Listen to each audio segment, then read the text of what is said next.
Alors, ce contrat de performance, particulièrement attendu parce que on n'a plus de contrat de performance depuis 4 ans, puisque le précédent, sur lequel on avait déjà à l'ART, qui s'appelait l'ARAFER à l'époque, et au Sénat, donné un avis très critique. Le précédent contrat de performance est mort depuis la loi pour un nouveau pacte ferroviaire qui a modifié complètement la donne. Donc, plus de contrat de performance. Deuxièmement, il y a des enjeux très identifiés pour le ferroviaire en France. Enjeux liés à l'ouverture à la concurrence, je viens de le dire. Enjeux aussi liés à un bouleversement du paysage des mobilités, la prise de conscience environnementale et les attentes très fortes sur le report modal sur le ferroviaire. Pour vous donner un chiffre, en France, on fait 1000 milliards de kilomètres par an. C'est pas au kilomètre près. Il y en a 10% qui se font en train. Tout le reste, 86% se font en véhicule à moteur, 10% qui se font en train. Et ces 10% sont 10% depuis 10 ans. Ça veut dire que la part modale du ferroviaire n'a pas augmenté dans notre pays depuis 10 ans. Troisièmement, il faut un contrat parce que, et je veux le souligner, il n'y a pas que des aspects négatifs à souligner. L'État a fait, le gouvernement a fait, ce qu'aucun autre gouvernement n'avait fait depuis des décennies que se pose la question. Il a repris la dette de SNCF Réseau.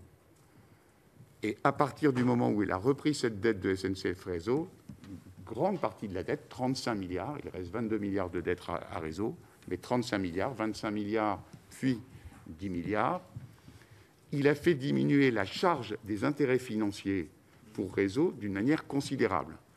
Avant la reprise de dette 2019, les frais financiers pour Réseau étaient d'1,5 milliard par an. C'est-à-dire que chaque année, avant même de commencer son travail, Réseau payait 1,5 milliard de frais financiers. En 2022, les frais financiers seront de 450 millions, frais financiers de Réseau. Donc, formidable. C'est l'occasion rêvée de dire on assainit la situation financière de Réseau, donc on peut lancer une vraie politique industrielle, une vraie ambition industrielle de modernisation de cet outil qui est une infrastructure nationale, bien publique, qui doit permettre de répondre aux enjeux environnementaux et de transport modal. Ben, c'est une occasion manquée. C'est une occasion manquée parce que, et ce sont les 3 éléments que je veux évoquer sur ce contrat de performance, on les développera à travers vos questions si vous le voulez.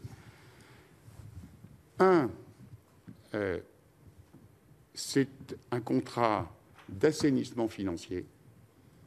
Ça veut dire qu'on demande à Réseau d'arriver à un cash flow positif en 2024 et donc d'assainir complètement sa situation financière.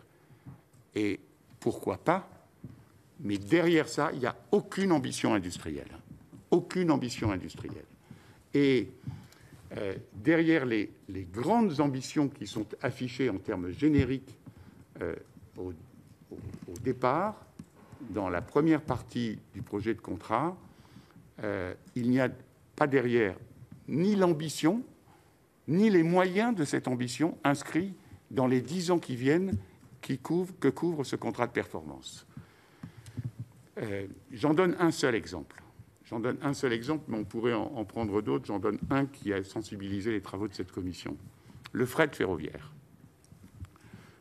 Dans la loi climat et résilience, dans tous les débats que nous avons eus sur l'évolution du fret ferroviaire, on a fixé l'objectif de doubler la part modale du fret ferroviaire et même de tripler celle du transport combiné, qui est quelque chose d'essentiel dans la mobilité des marchandises aujourd'hui.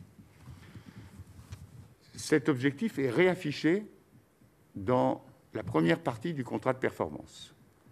Et quand on va au bout du contrat de performance, on se rend compte que tant en termes de circulation assurée qu'en termes de recettes de péage assurées, l'augmentation n'est que de 20% en 2030.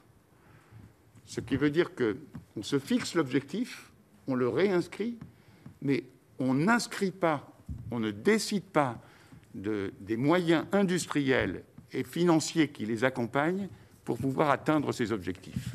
Et donc c'est le seul exemple, et je pourrais vous donner le même.